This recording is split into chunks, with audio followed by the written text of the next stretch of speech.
I walk into the living room of my house and see my parents watching a movie that I'd never heard of before on TV.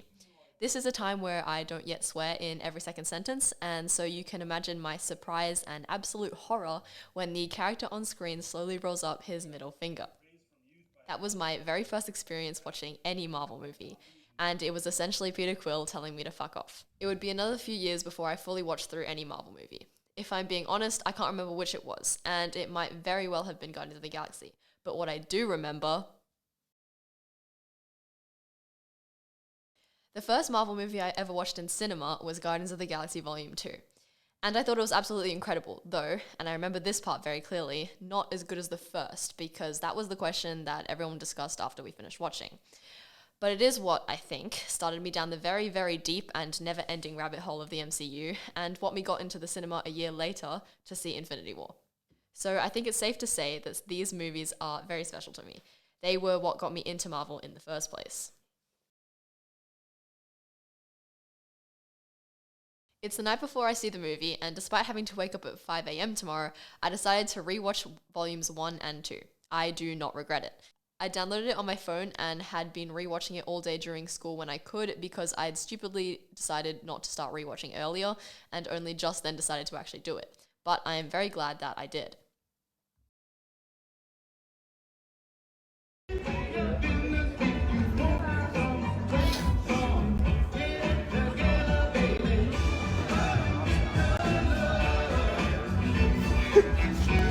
Shut up. Sorry. Someone's name was... Sorry. The first thing I want to talk about are the parts that made me cry, along with a scale of 1 to 10, where 1 is me feeling like my eyes cloud up and 10 is just like crying. Spoiler warning, it's been out for ages now, you've been warned, and what are you doing here if you haven't watched it? Come on. Number 1. Just after they've left the organic corpse flesh place, Peter stands on his own with Do You Realize by the Smashing Lips playing in his headphones. And as the lyrics say, we're floating in space, the movie shows Peter looking out over space. Incredible. Beautiful. The cinematography is peak and the lyrics line up with the scene and it's just amazing. And I will talk about the scene more later. I felt my throat clog up and my eyes go all misty, so that's like a 2 out of 10. Number 2. Mostly the entirety of Rocket's backstory, but when Rocket starts screaming after Lila died, that's just... Look, we've all talked about this scene. That's 7 out of 10. Number 3, when Rocket flatlines. I thought I'd been prepared for him to die because all of the trailers and everything, but when Peter was screaming and refused to let him go, I was not okay, and it'll take me a very long time before I emotionally recover, so 9 out of 10. Number 4, so from that point on, I'm crying, like half crying pretty much the entire time. But next is when they all line up for the iconic superhero walk and Gamora rolls her eyes and then No Sleep Till Brooklyn by the Beastie Boys starts playing and there's like the iconic fight scene. This was more happy crying, but it was still crying, so 5 out of 10. Number 5, during the final battle and Yondu appears to Kragling as he learns how to use the arrow. I miss Yondu so much. Holy shit, 6 out of 10. Number 6, when they all get onto the Nowhere Head, but Nebula comes out and Peter goes, where's Rocket? I swear I got so fucking scared. Holy shit. I was like, no, there ain't no way they've gone into all this effort of bringing him back from the dead just to kill him off again. And then the entire scene where Rocket is on his own, and he finds the other raccoons, and I'm just mouthing run, holy shit, because I was so sure that the High Evolutionary was going to appear behind him and just shoot him like he did with Lila and the others. And then even when Rocket saw raccoon engraved on the cage and tried taking all the raccoons, I was still going, oh my god, run, what are you doing, just leave. Whilst trying to hold back tears. I was so genuinely afraid, holy shit. 6 out of 10. Number 7, when all the Guardians come together and fight the High Evolutionary together. Again, that's happy crying, but still crying. 7 out of 10. Number 8, and when Peter... And I didn't know if James Gunn would actually do that. And I was like, there ain't no fucking way they built up Rocket this entire movie just to kill off Peter before he can finish his arc and go see his grandfather. And what the fuck? I was more shocked than upset, but still like, holy shit. 5 out of 10. Number 9. When the battle is over and they all stand in a circle Bunch of jackasses standing in a circle. and decide to part ways. I just fucking bawled my eyes out. Holy shit. Why do all found families always need to split up at the end? I'm over it. I don't care about the character arcs. Just let them be happy. 10 out of 10. Number 10. When Come and Get Your Love started playing and the movie ended. 100 out of 10. That's it. It's over. What the fuck? Now I've had one night's sleep to actually let it process a bit. Okay, so Volume 3 was by no means a perfect movie, but it was still really, really fucking good. It's the most I've ever cried in a movie, and I think that says a lot because despite what the last few minutes might have led you to believe, I don't really cry that much when watching films or series. I think I can count all the times that I have on one hand, one of them being the portal scene in Endgame. And even that wasn't really crying. It was just when you get a little bit like misty in your eyes and stuff. This was a whole new level. And it was very new for me because after the movie, I was quite literally, I wished I brought tissues because I was crying so much. It was genuinely embarrassing. I have actual videos of the credits playing and there's just me sniffling in the background. Okay, so now it's been a couple of days and I feel like I can actually get coherent thoughts down. So time for the actual analysis. Number 1, comedy, action, and emotional balance, especially compared to recent MCU projects. Ever since the first Guardians of the Galaxy movie, the MCU has a bit of a habit of throwing in these snarky one-liners even when it does not fit with the mood at all, or it's the, well, that just happened joke after something completely insane just happens. At this point, it's gotten at best a bit old, and at worst, it ruins a movie. Thor Love and Thunder and Quantumania are the worst of these. It's as if Marvel doesn't trust its audience enough to keep engaged with a darker story when the mood isn't lightened every 2 seconds by some sort of joke. But in this movie, it works. It has always worked with Guardians of the Galaxy because, well, it's the Guardians of the Galaxy, and also because it's James Gunn. It's like how no one would blink twice if Tony Stark threw out a funny one-liner, but if Steve Rogers did the same thing, it's kind of weird. With these guys, it works. It's not forced. None of them are throwing the one-liners out. The reason there is humor is because of each of the characters interacting with their environment or with each other in a way that fits their personality. When Mantis explains the channels when they're breaking into the Orga Corp's place, she isn't doing it to be funny. She's just being herself, and the way it plays out is funny to the audience. The second thing I liked is that the humor doesn't take away from the sad beats. The moments that are serious are allowed to be serious rather than being played off or ruined by a joke. This was one of the biggest problems I found with Thor and Quantumania. Thor specifically had the opportunity to deal with all of Thor's grief. He has literally lost everyone, his family, his home, etc., and now he's losing Jane, but the only real moment that this is allowed to show is right when she's dying, and even that has a joke in it. It doesn't feel as though the sad parts are allowed to be sad, despite the subject matter of cancer and Gore's motive as a villain being very serious. With Guardians of the Galaxy, the emotional moments sit with you. The best way I can describe it is that the jokes help the emotion rather than interrupt it. Number 2, expectations and deaths. When I went into this movie, I was sure that at least one, probably all, would die. Well, I'm pretty sure all of them will die. You think they will? I mean, I don't want to say that. I don't want to say that because... Well, you have. Too late now. You're not rescinding your comments? Look, someone is definitely dying. There's at least one. I would be surprised if it wasn't more. Because we have the backstory of Rocket that's been shown in some of the trailers, and I just feel like that probably means he's dying. Yeah, the singling out of Rocket is ominous. Yeah, in all the posters. Oh my god, there's just Rocket singled out. It makes me so scared because he's one of my favorites. They're all my favorites, but I was going to say.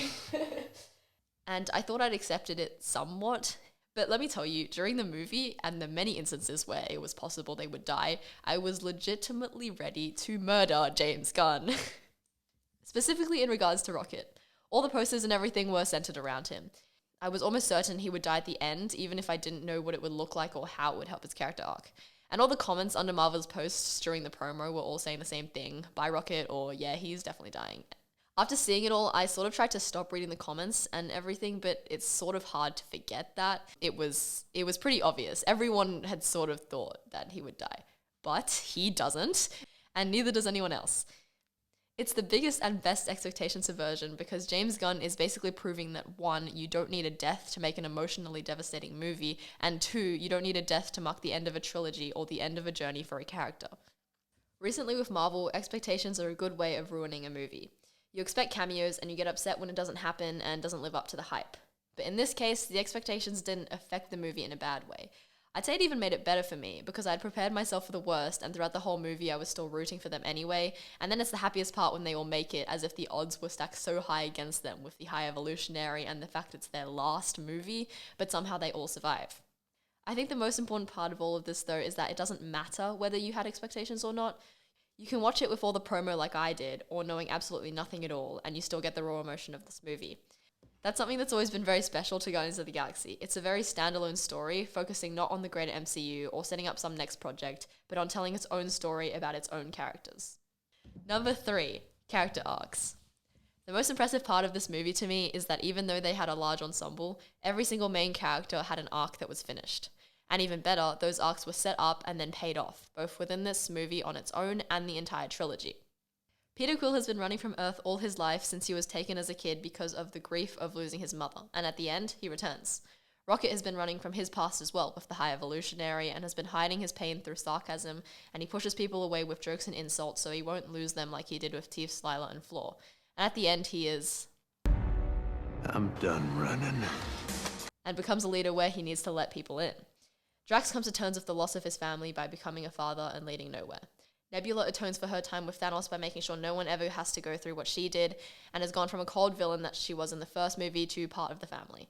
Mantis hasn't exactly finished her arc, but she's become an actual personality and decided to find herself rather than just do what everyone else does and do what everyone else tells her. Kraglin learned to use the arrow and kept up Yondu's legacy. The point is, I could take any character and tell you a meaningful contribution that they had to the movie. Even Adam Warlock, who had limited screen time and many people have said he was wasted, he had an outlined arc, learning empathy, and this causes him to save Peter in the end, so it comes full circle.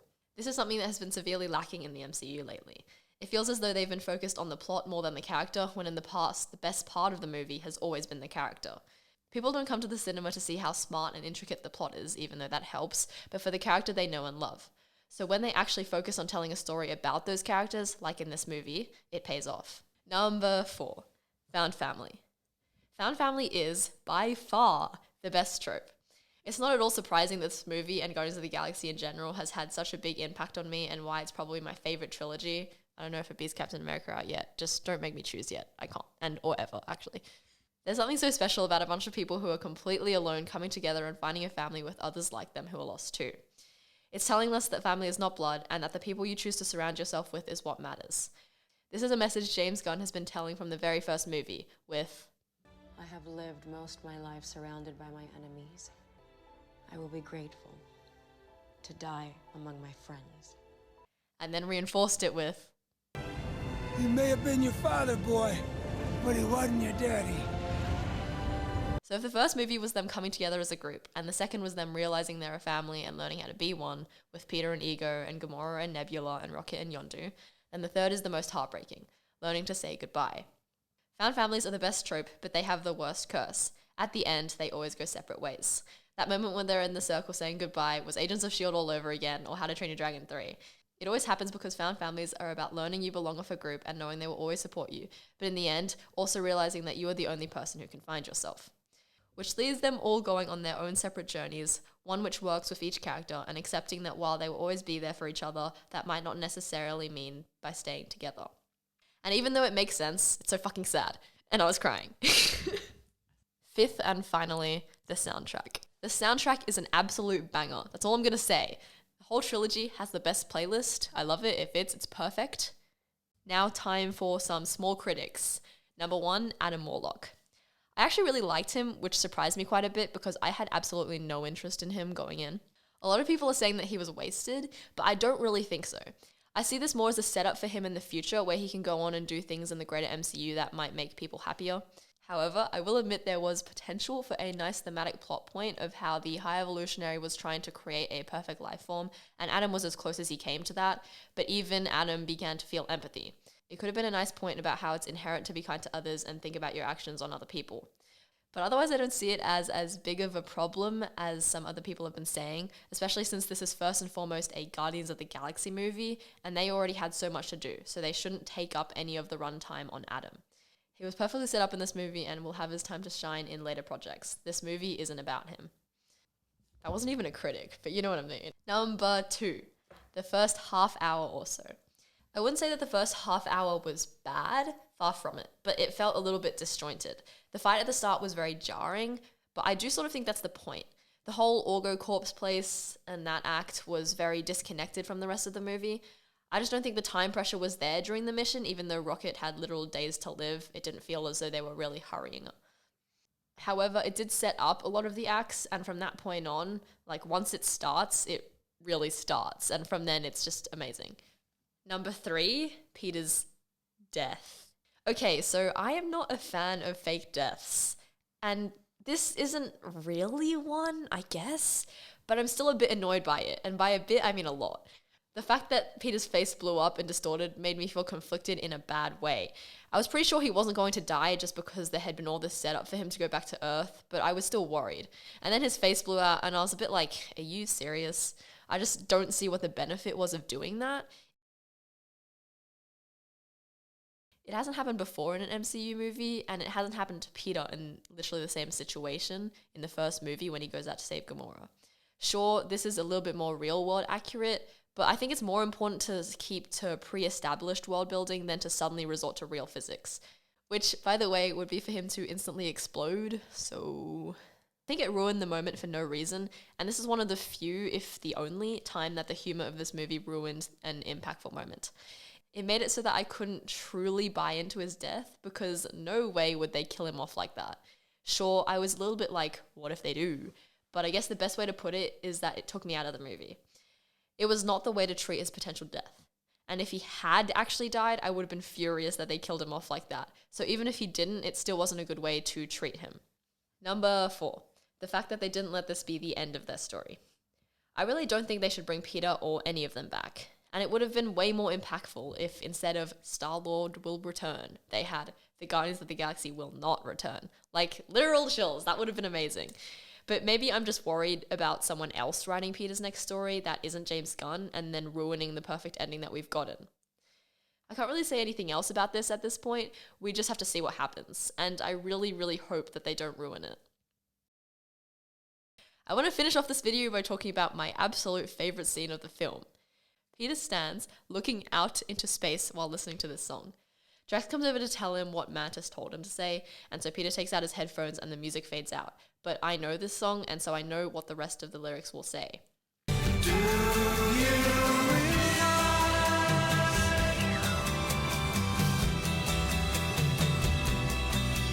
That everyone you know someday will die. It fits perfectly because I'd gone into this movie thinking that at least one, probably more, and possibly all would die. Someone is definitely dying. There's at least one. I would be surprised if it wasn't more. And so I sort of went, shit, wow, that's a perfect foreshadowing to the ending. But there are 2 main reasons why I love this scene so much. Number 1, from a character perspective. Peter Quill is doing what he always does. He's using music as his coping mechanism and trying to use those lyrics to deal with Rocket's injury.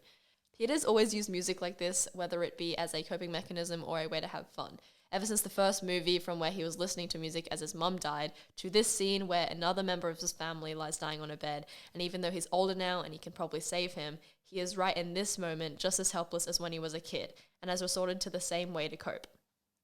It's a scene that is so subtly perfect for Peter's character, and while it barely lasts a few moments, it works so, so well.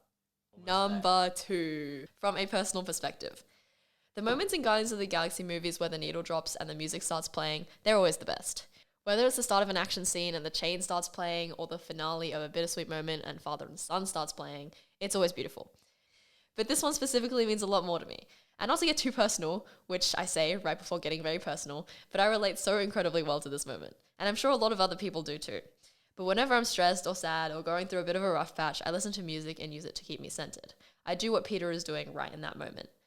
And what I usually do is think about how days are just an illusion caused by the world spinning around and that we're all floating in space. And I imagine that feeling of when you're underwater and everything is drifting and I'm out in the middle of endless space. So when those lyrics play and Peter stares out and actually is in endless space and he's listening to that song and the lyrics fit so perfectly, I don't know, there was a moment where I felt so incredibly and deeply connected to him in that moment.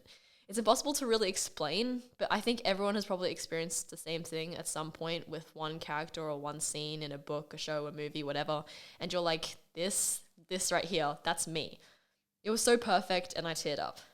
And then a few days later, I look back on it and it's like, damn, how did that happen? That's literally crisp rat. But that just goes to show how well done that scene was.